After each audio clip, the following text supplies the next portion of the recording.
Hello, and thank you for visiting my channel here on YouTube.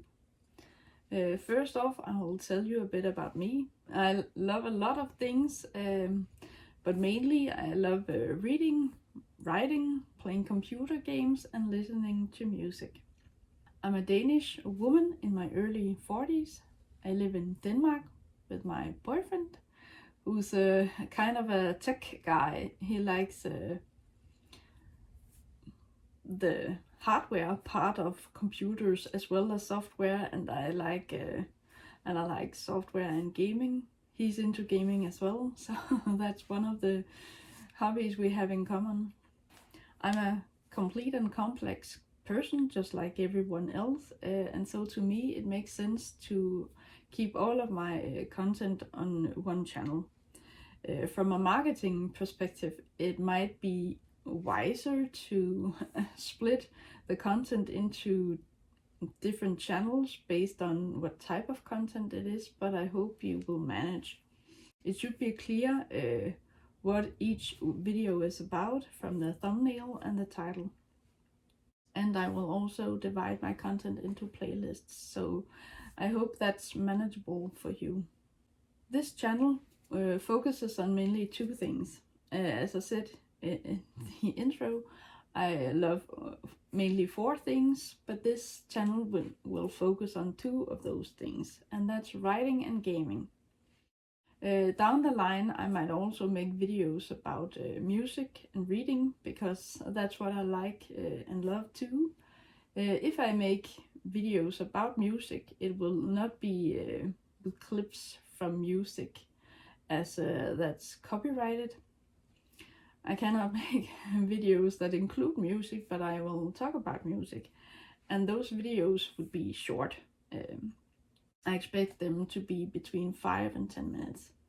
And if I make reading related videos, they would be anywhere from a few minutes to half an hour or maybe more, I don't know. But at this moment, I read a bit too sporadically to dedicate one video of about reading each week.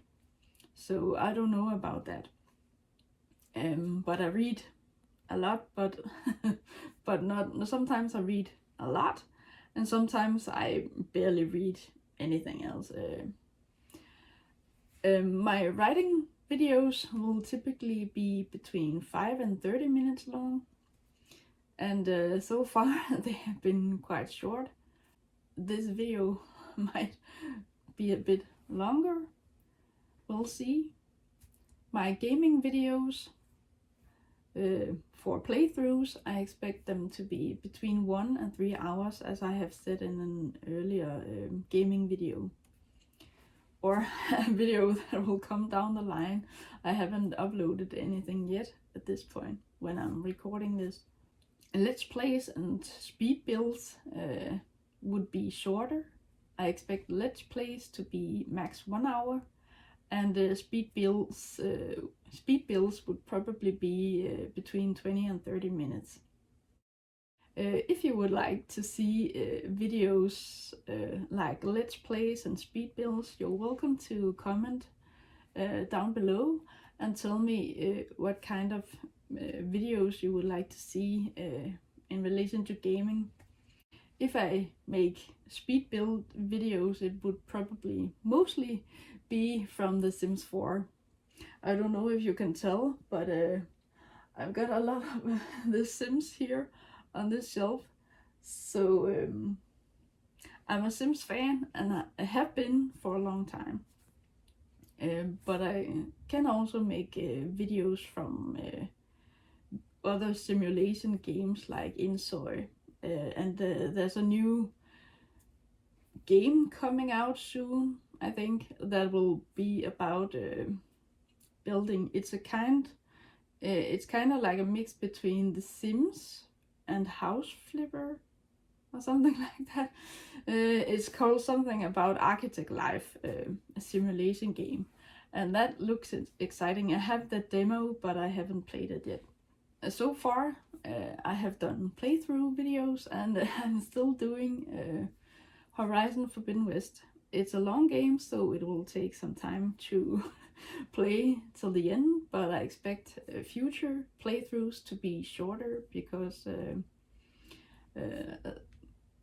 Horizon Forbidden West is a very long game, and according to how long to beat, the other games I have that I want to play, that I haven't played yet at all, are somewhere around 10 hours or something like that. So those are a lot shorter. One of the reasons why I want to do playthrough videos is that I've got lots of videos that I've never played. And another reason, it's a great excuse to play gaming or to play games, so I can actually get to play them and not just hoard them and get a long backlog of games I want to try out. Another reason is that I want to give you, the viewer, a real impression of what the game is like. I don't want to make it seem like I just breeze through the game and that my character in the game is invincible or something. I don't do walkthroughs for that reason, because I don't want to make it seem like I never die in game. I just know everything and know where all the things are and know exactly what to do when fighting enemies or something like that in the game. I comment on the game in each video as I play it, but I also intend to review the game in general or overall when I'm done with the game. So you can expect each last episode of each playthrough series to be a kind of review as well. And then finally, now I will tell you two stories. A story about how my love for writing came about, and I will do that first, and then I will also tell you about how I came to love gaming. The story about my love for writing starts when I was a small child and had to learn how to read. In the Danish primary school called folkeskole, I had to learn Danish the proper way, and my family talked Danish as they do, and I might have picked up some mistakes they make or made back then that I didn't know were wrong, and so I adopted those mistakes and then spoke like that and wrote like that. So I have some old papers from back then with red scribbles, red lines saying this is wrong and this is wrong. I've improved my writing skills a lot since then. But before I could learn how to write, I had to learn how to read.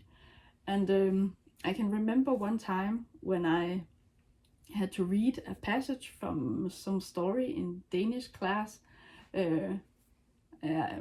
I had to read out loud to someone, and that someone was my mom.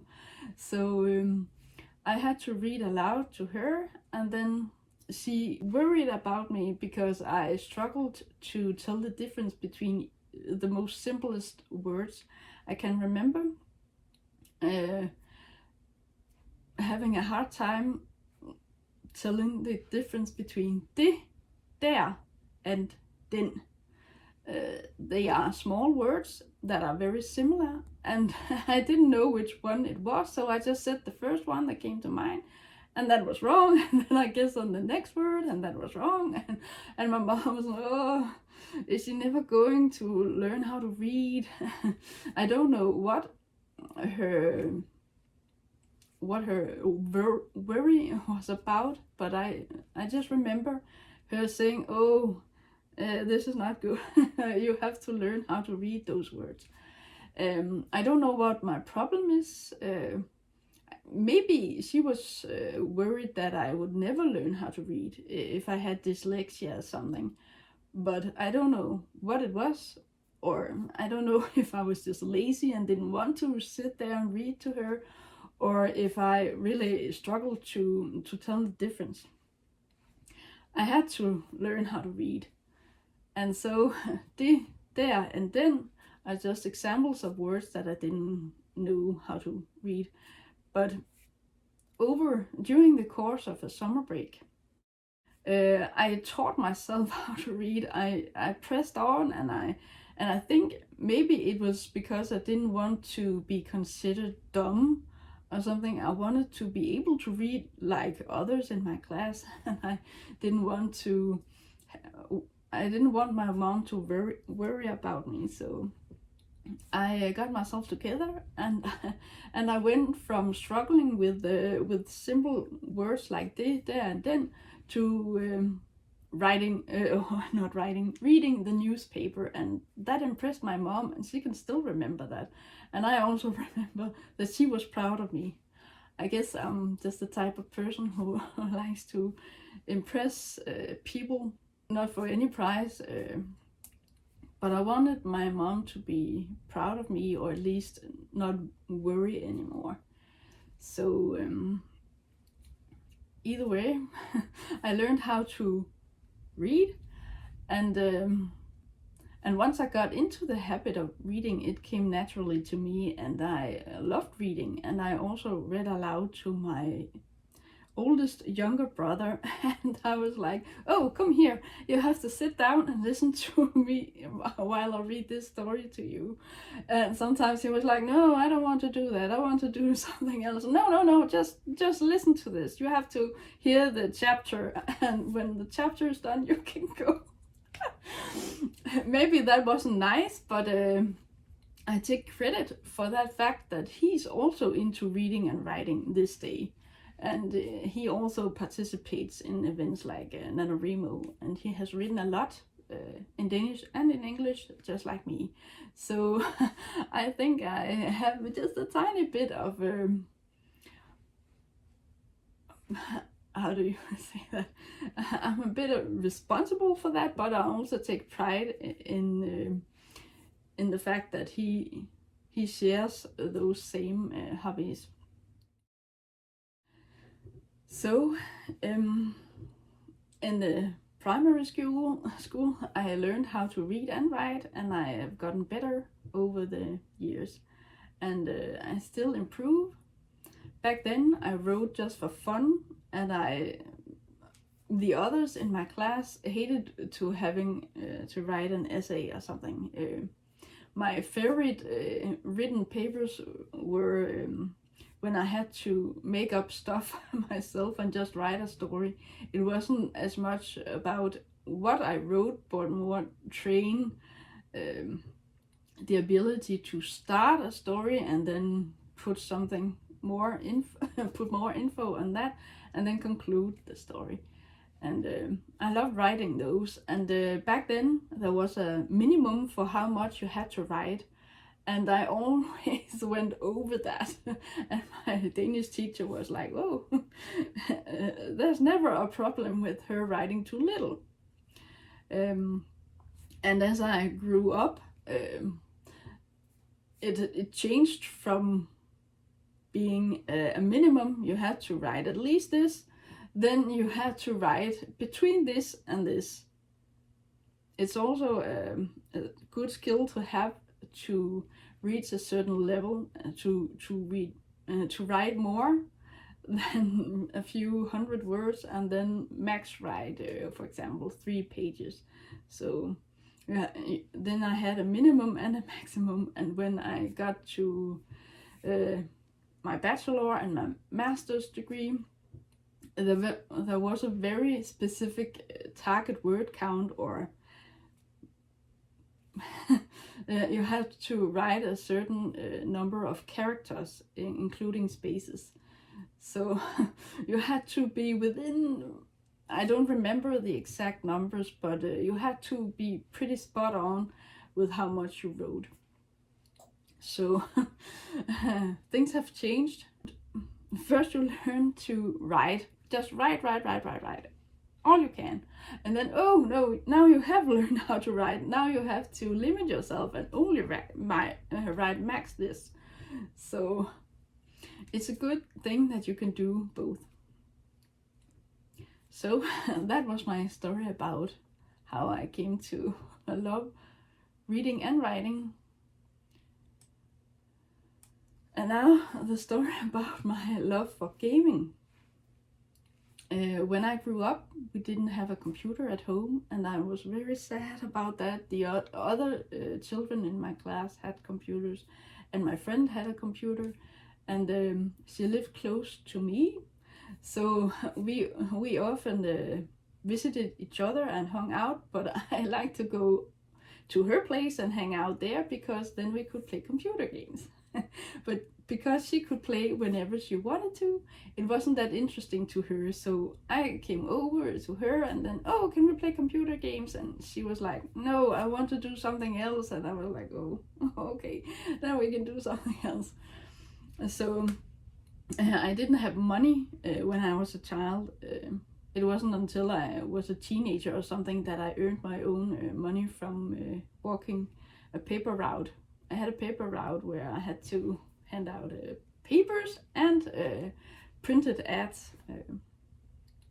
But I earned my own money from when I was 13, and when I got in relation to my confirmation when I was a teen, I got some money as a gift for my confirmation, and on Blå Mandag, which is the first Monday after the confirmation, I bought a Game Boy, or shortly after my confirmation, I bought a Game Boy and a few games.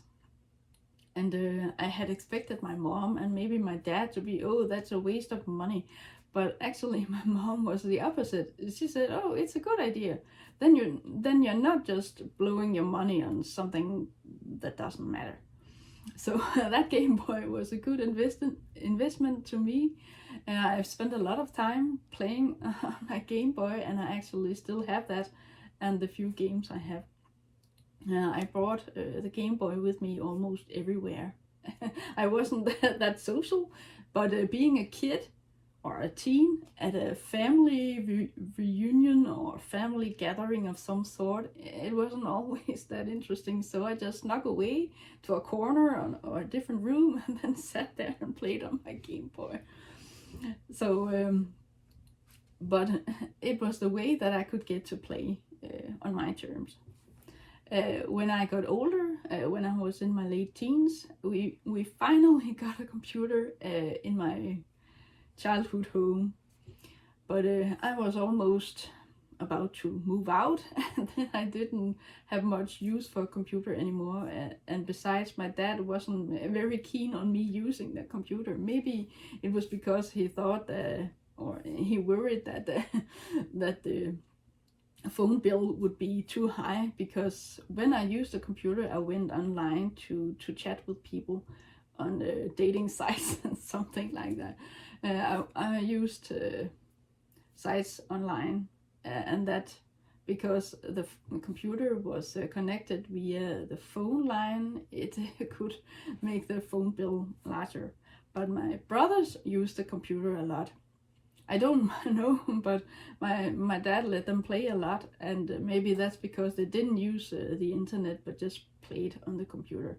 Today, many games are online games, live service or whatever they're called, and that requires a fast internet connection and and no limit on the plan, so you can game a lot without worrying about the bill getting too high. When I finally moved out, I got my own laptop, and I used that a lot, both for writing and for doing papers for school, but I also use it for gaming. I got back into gaming. I hadn't really used my Game Boy, and I didn't have a computer my own computer until I moved away from home. But my laptop was kind of like my my most prized possession, and it still is. I've gotten a few computers since then. But the computer was a way for me to connect with others and write and play computer. I got back into gaming because of the Sims 2. It was relatively new when I discovered that, and a friend of my boyfriend introduced me to it, and then I was hooked. He thought that it was something I would like, and he was right. And now I'm on Sims 4. I have the Sims 3 as well.